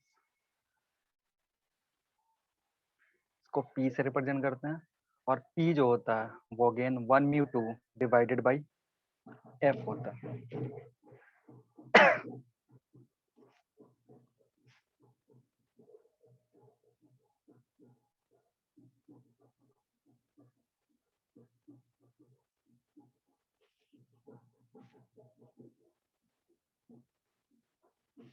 और इसको ऐसे मत लिखना, इसको जो है 1/2 मत लिखो, इसको μ1 लिखो। P is equal to μ1 divided by F, जहाँ μ1 क्या है? Refractive index of medium. F जो है ये क्या? Focal length. ठीक है, लेकिन जो फोकल लेंथ रखेंगे वो मीटर में रखेंगे। फोकल लेंथ किस में रखेंगे, मीटर में पुट करेंगे। T is equal to mu one by F. Mu one क्या है, रिफ्रैक्टिव इंडेक्स मीडियम का, ठीक है ना। यहाँ पे लेंस का रिफ्रैक्टिव इंडेक्स नहीं आता, जब पावर निकालना होता है तो मीडियम का रिफ्रैक्टिव इंडेक्स आता है। इसलिए एक ही लेंस का एयर में जो पावर होता है या फिर वाटर में जो पावर होता है या केरोसिन में जो पावर होता है वो अलग अलग होता है। तो म्यू वन बाई एफ, इसका ध्यान रखना। और अगर ये मीटर में रखोगे तो इसका जो यूनिट होगा पावर का, क्या होता है यूनिट, बोलो। यूनिट का जो पावर होगा क्या होगा, डायोप्टर, जिसको हम किससे रिप्रेजेंट करते हैं, कैपिटल डी से रिप्रेजेंट करते हैं।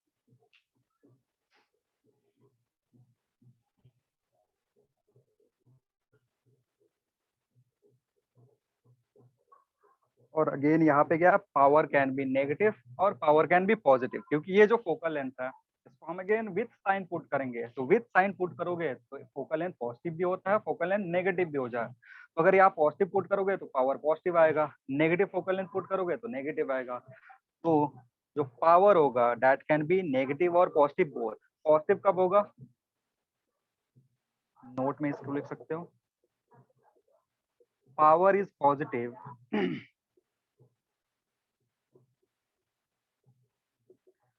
पावर इज पॉजिटिव फॉर किस लेंस के लिए, बोलो, कन्वर्जिंग या डाइवर्जिंग, कन्वर्जिंग के लिए, राइट।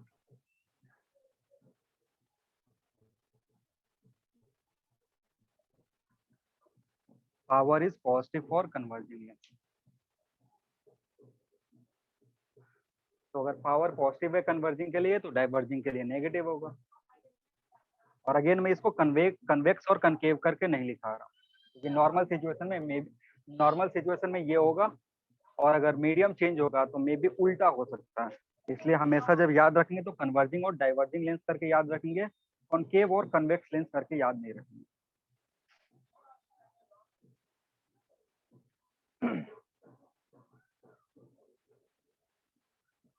टाइम बचा है सवाल करने के लिए,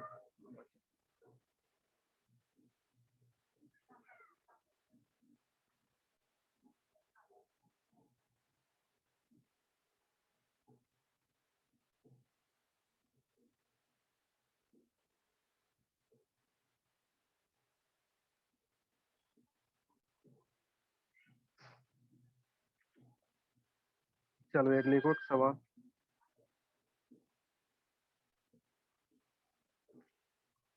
लिखना।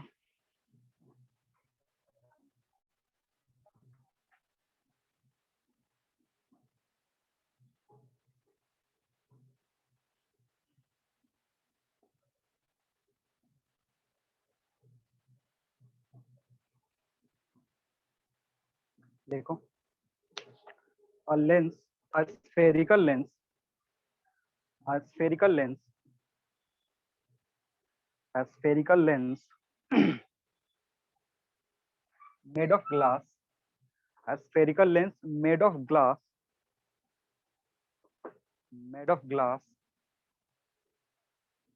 and radii and radii 10 centimeter and 20 centimeter respectively, and radii 10 centimeter and 20 centimeter respectively,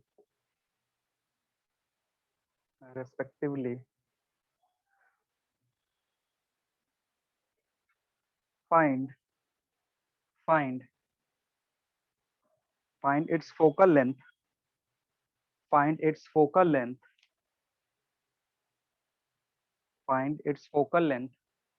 and in nature, find its focal length and its nature, find its focal length and its nature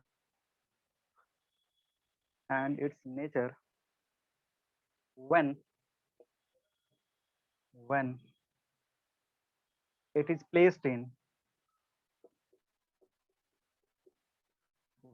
placed in A, water, B, air, या पहले water कर लो, sorry पहले air कर लो और B में water कर लो। और lens जो है वो कुछ इस तरीके का दिया हुआ, फिगर दिया हुआ है लेंस का। तो कंफ्यूज नहीं होना है कि डाइवर्जिंग का बात कर रहे हैं या कन्वर्जिंग का बात कर रहे हैं। लेंस का शेप कुछ ऐसा है, ये रेडियस दिया हुआ है R1 और ये रेडियस दिया हुआ है R2, दोनों का वैल्यू दिया हुआ है तुमको 20 सेंटीमीटर और इसका वैल्यू है 10 सेंटीमीटर। का जो म्यू है वो दिया हुआ है, म्यू2 कितना है, ग्लास दिया हुआ था ना, ग्लास के लिए होता है 1.5।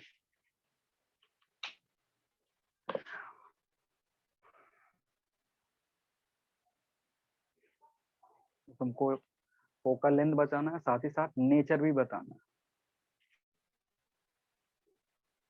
नेचर कहने का मतलब है कि डाइवर्जिंग होगा या कन्वर्जिंग होगा।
पहले वाले केस में ये होगा, अगर μ12 कैलकुलेट करोगे, μ12 is equal to μ2 by μ1 and that will be 1.5 by 1, that is 1.5। ठीक है, अब लेंस Sir, निकालने का 40. फॉर्मूला 40। 40. चलो इस केस में लिखते हैं 40 सेंटीमीटर, प्लस या माइनस, प्लस में आ रहा है या माइनस में आ रहा है, 40 प्लस आ रहा है या माइनस आ रहा है। Plus. 40/3 पॉजिटिव आ रहा है। सबका अलग अलग आ रहा है, तो अगर मान लो ये पॉजिटिव आ रहा है तो इसका नेचर कैसा है, कन्वर्जिंग है। चलो कैलकुलेट करते हैं, देखते हैं। अगर 1/f फॉर्मूला पुट करोगे तो या μ12 की जगह क्या पुट करोगे, 1.5। ठीक है, -1, 1.5 -1, 1/r1 माइनस 1/r2 होता है, तो 1/r1। r1 की जगह आप देखो, जब r1 की वैल्यू पुट करोगे ना, तो ध्यान से देखना, r1 जब पुट करेंगे तो ये जो कर्वेचर है, ये जो कर्व है, इसका सेंटर किधर होगा, कहीं इधर होगा। ठीक है, इसका जो सेंटर है वो किधर है, इधर कहीं है। तो अगर इधर से लाइट रे आ रहा है, R1 रिप्रेजेंट करने का मतलब है लाइट रे इधर से आएगा, तो लाइट रे अगर इधर से आ रहा है और ये वैल्यू जब तुम मेजर करोगे तो तुमको इन द डायरेक्शन ऑफ लाइट रे जाना होगा या in the opposite direction of light रे जाना होगा। Opposite. अपोजिट जाना होगा, ध्यान से सोचो। देखो ये तुम्हारा लेंस है और ये लेंस बना कैसे होगा, तुम्हारे पास दो सरफेसेस थे ऐसे, तो इसको काट के निकाल लिया, फिर इसको काट के इधर से निकाल दिया, ये लेंस बन गया। अब ये जो सरफेस है इसका इधर सेंटर है, तो जब रेडियस मेजर करोगे, ये तुम्हारा R1 था, जब रेडियस मेजर करोगे, R1 कहने का मतलब है इस फेस को R1 लिखने का मतलब है कि लाइट इधर से आएगा। तो अगर लाइट इधर से आ रहा है तो ये जब लेंथ मेजर करोगे, इस लेंथ को मेजर करने के लिए इस सरफेस से तुम किधर जा रहे हो, in the direction of light या in the opposite direction of light, Direction of light, sir. In the direction of light. इसलिए R1 जब पुट करेंगे तो इसको पॉजिटिव पुट करेंगे, नेगेटिव नहीं पुट करेंगे। आ रही बात समझ में क्या बोल रहा हूँ। जब R1 की वैल्यू पुट, मैंने पहले ही बोला था कि साइन कन्वेंशन क्या यूज करना है। साइन कन्वेंशन जहां जहां भी वैल्यू हमें पुट करना होता है वहां पे ध्यान देना होता है कि पॉजिटिव पुट करेंगे या नेगेटिव पुट करेंगे। तो जो भी डायग्राम दिया वो उसमें साफ साफ तुमको रिप्रेजेंट किया गया कि this is R1 and this is R2। अब हमें सोचना है कि R1 पॉजिटिव होगा या नेगेटिव होगा, या फिर R2 पॉजिटिव होगा या नेगेटिव होगा। तो अगर यहाँ R1 लिखा हुआ है यानी लाइट रे इधर से आएगा, और अगर लाइट रे इधर से आ रहा है तो R1 मेजर करोगे तो इसका जो सेंटर ऑफ कर्वेचर होगा कहीं इधर होगा, जो मैंने इधर रिप्रेजेंट करा है। तो सेंटर ऑफ कर्वेचर अगर इधर है, इस सरफेस से इधर जाने के लिए तुमको इन द डायरेक्शन ऑफ रे जाना पड़ेगा। इट मींस R1 की वैल्यू जो रखोगे वो क्या रखोगे, पॉजिटिव रखोगे। पॉजिटिव कितना, 10। ठीक है, आ रही है बात समझ में क्या बोल रहा हूँ, आया ना? किसी को Yes, कंफ्यूजन है sir. तो Yes. बोल दो, कंफ्यूजन नहीं होना चाहिए। अब R2 पुट करना है, तो R2 पुट करना है तो R2 का साइन सर कन्वेंशन ए का डिसाइड करना आंसर है। 13.3 होगा। 13.3 आंसर अभी कैलकुलेट कर देना, याद तो है नहीं। देखो दूसरे वाले का जब पुट करोगे तो दूसरे वाले का जो सरफेस है उसका सेंटर ऑफ कर्वेचर इधर होगा, जो R2 का सेंटर ऑफ कर्वेचर वो किधर होगा, इस साइड होगा। ठीक है, अब इसको मेजर करने के लिए तुम इस सरफेस से उल्टा चलोगे। R2 का सरफेस किधर है, ये R2 वाला सरफेस है और इसका सेंटर किधर है, इधर है। यानी इस सरफेस से तुम उल्टा चलोगे क्योंकि रे किधर जा रहा है, राइट डायरेक्शन में जा रहा है। तुम R2 मेजर करने के लिए किधर जा रहे हो, पीछे की तरफ जा रहे हो, रे के अपोजिट डायरेक्शन में चल रहे हो। यानी जब R2 पुट करोगे तो पॉजिटिव साइन रखोगे या नेगेटिव साइन रखोगे, बोलो। Negative sir, negative. Negative sign रखोगे, वही है डायरेक्शन ऑफ इंसिडेंट रे। ये इंसिडेंट रे है, ये इंसिडेंट रे है, लेकिन जब हम R2 मेजर कर रहे हैं तो अपोजिट डायरेक्शन में चल रहे हैं क्योंकि इसका सेंटर, ये जो सरफेस है इसका सेंटर का ही इधर होगा, तो इसलिए यहाँ लिखेंगे माइनस कितना था, 20 था आई थिंक, ये होगा -20। और जब इसको सिंप्लीफाई करोगे तो 1/f कितना होगा, 0.5 इंटू 1/10 प्लस हो जाएगा 1/20। सिंप्लीफाई करोगे तो इट विल कम एज 20 और 0.5 इंटू 30 डिवाइडेड बाई 10 इंटू 20।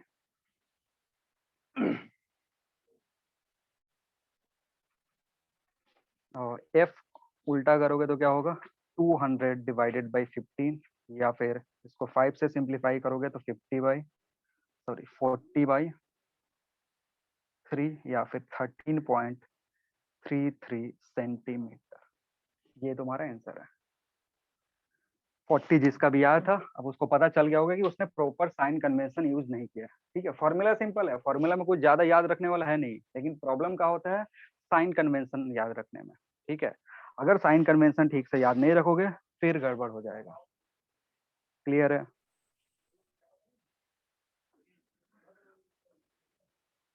हटा दे, बोलो, किसी को कंफ्यूजन हो तो बोल लो। इधर से सवाल आते हैं, भर भर के इधर से सवाल आएगा। अगर पूछना होता है लेंस से सवाल तो लेंस में फॉर्मूला उसका फेवरेट टॉपिक है, उधर से पूछता ही है। तो बच्चे ज्यादा जो गलती करते हैं, फॉर्मूला याद रख के भी गलती हो जाता है क्योंकि साइन कन्वेंशन याद नहीं रहता है। साइन कन्वेंशन याद नहीं रहेगा या पुट भी करोगे तो उल्टा पुल्टा पता ना क्या क्या थ्योरी लगा करके पुट कर दोगे, फिर गलत हो जाता है। बोलो, किसी कंफ्यूजन हो तो जल्दी बोलो, नहीं तो फिर नेक्स्ट जो दूसरा केस है वो सॉल्व करते हैं। आगे बढ़े। यस। चलो दूसरा जो केस था वो वाटर था। अब वाटर केस में जो μ1 होगा, μ1 की कुछ वैल्यू आएगी और μ1 की वैल्यू होती है 4/3। वाटर का मैंने बोला था रिफ्रैक्टिव इंडेक्स याद रखना है। वाटर का रिफ्रैक्टिव इंडेक्स कितना होता है, 4/3 होता है। और इसको पुट करोगे 4/3 तो ये 3 ऊपर जाके कितना हो जाएगा, 4.5 डिवाइडेड बाई 4। ठीक है, मतलब μ1 की जगह अब क्या पुट करोगे, μ1 की जगह ये बाकी सारा जो चीज है ये सेम रहेगा, इधर रखोगे 4.5/4 -1। इधर जो चीज है वो अगेन सेम रहेगा, उसको चेंज नहीं करना है क्योंकि रेडियस चेंज हो नहीं रहा है। रेडियस चेंज नहीं हो रहा है तो रेडियस से रिलेटेड जो टर्म है वो सेम टू सेम रहती है, उसमें कोई चेंज नहीं होता। अगर इधर सिंप्लीफाई करोगे तो क्या आएगा, 0.5 डिवाइडेड बाई 4। 0.5 डिवाइडेड बाई 4, ये थोड़ा सा चेंज होता है। ठीक है,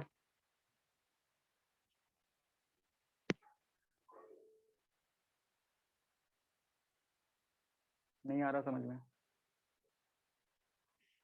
आ रहा है ना? यस। हाँ सर।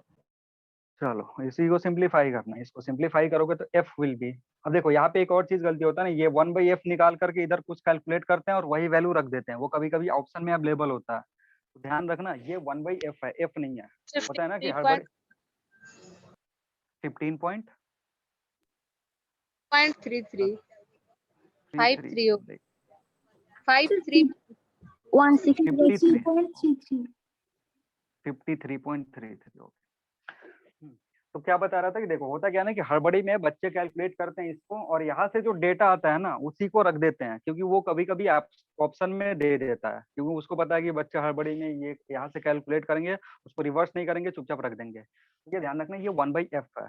जो मिस्टेक हो सकता है वो एक साइन कन्वेंशन में हो सकता है और एक इधर हो सकता है। तो यहाँ से f कैलकुलेट करोगे तो f विल बी 4/0.5 इंटू ये वाला जो टर्म है ये ऊपर जाएगा, यानी 100 into 20, sorry 10 into 20 divided by 30।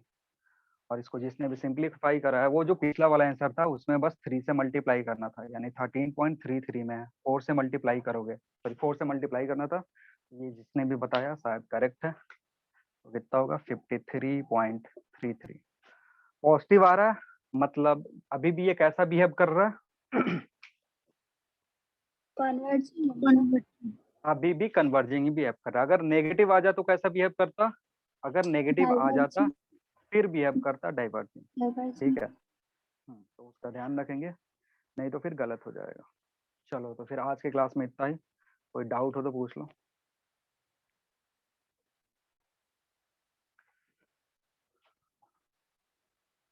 एक सवाल है टेस्ट का, वो डिस्कस कर देना, बहुत सारे लोग पूछ रहे हैं। सवाल क्या है, कैसा एक सर्कल दिया हुआ, ठीक है, इस सर्कल में मैग्नेटिक फील्ड है, ये किसी ने करा, बोलो किसी ने सॉल्व करा इसको? ऐसा सवाल दिया था, एग्जाम के बाद में किया था सर। एग्जाम के बाद में करो, कोई नहीं, ठीक है, अगर कर लियो तो बढ़िया चीज है। देखो ये कह रहा है ना कि ये जो मैग्नेटिक फील्ड है कैसा सर्कुलर है, और ये जो वेलोसिटी है दैट इज परपेंडिकुलर। परपेंडिकुलर मतलब अगर ये आगे ले जाओगे तो ये सेंटर से पास करेगा।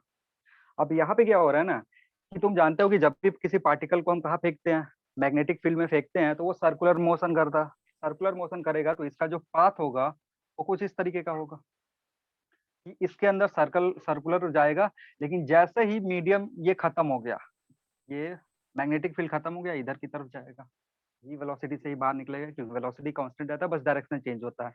अब तुमसे इस सवाल में ना पूछा हुआ है डेविएशन, तो डेविएशन का क्या मतलब है? डेविएशन का मतलब है ये जो था ये इनिशियल था, और ये जो फाइनल है उसके बीच में एंगल कितना होगा, यानी तुमसे ये थीटा पूछ रहा है। जो भी सवाल है उसमें क्या पूछ रहा है, इनिशियली इस डायरेक्शन में जा रहा था, फाइनली इस डायरेक्शन में जा रहा है। तो डेविएशन क्या होता है? डेविएशन अभी हम पढ़ ही रहे हैं कि डेविएशन इंसिडेंट और जो भी इमरजेंट है उसके बीच का एंगल। तो ये इंसिडेंट है, ये इमरजेंट है, उसके बीच का एंगल थीटा। थीटा का तुमको टर्म निकालना था। तो थीटा निकालने के लिए यहाँ पे जो है ना मैथ ज्यादा जो टर्म है ज्योमेट्री का है, कुछ इसमें फिजिक्स ज्यादा है नहीं। फिजिक्स में बस यही है कि सर्कुलर पाथ फॉलो करेगा, काम खत्म, इतना ही फिजिक्स है। अब ये सर्कल ड्रॉ कर लो, सर्कल ड्रॉ करने के बाद ये तुम्हारा रेडियस स्मॉल आर, ये जो रेडियस है ये कैपिटल आर है, क्योंकि ये सवाल में दिया हुआ है। यहाँ पे क्या बनेगा, यहाँ पे एक ट्राइंगल बन रहा है इस तरीके का, इस तरीके का ट्राइंगल बन रहा है, ये एंगल 90 डिग्री है, ठीक है, ये कैपिटल आर, ये स्मॉल आर। देखो और यहाँ पे ये एंगल दिया हुआ है तुमको थीटा, ये जो बड़ा वाला एंगल है ये थीटा है। तो ये पूरा जो एंगल होगा समझ लो क्या है, ये थीटा है। तो ये जो एंगल होगा ये कितना, 180 माइनस थीटा होगा। ये थीटा है, तो ये एंगल 180 माइनस थीटा होगा, और उसको ये लाइन 2 पार्ट में डिवाइड कर रहा है। तो ये एंगल अगर देखोगे तो this will B 90 minus theta by 2, ठीक है। तो अगर ये 90 माइनस थीटा बाई 2 है, ये 90 है, तो ये कितना हो जाएगा, this angle will be theta by 2। तो यहाँ से अगर tan थीटा बाई 2 लिखोगे, tan theta by 2 will be, इस एंगल के लिए ये परपेंडिकुलर है, ये बेस है। तो tan थीटा क्या होता है, perpendicular upon base means r by small r। तो यहाँ से थीटा क्या हो जाएगा, 2 tan inverse r by small r। और इस r की वैल्यू पुट कर सकते हो m, q, v और b के टर्म में, जो सवाल में दिया हुआ आंसर आ जाएगा, ठीक है।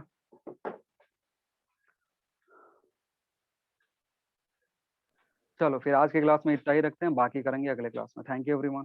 Thank you sir. Thank you, sir. Thank you, sir.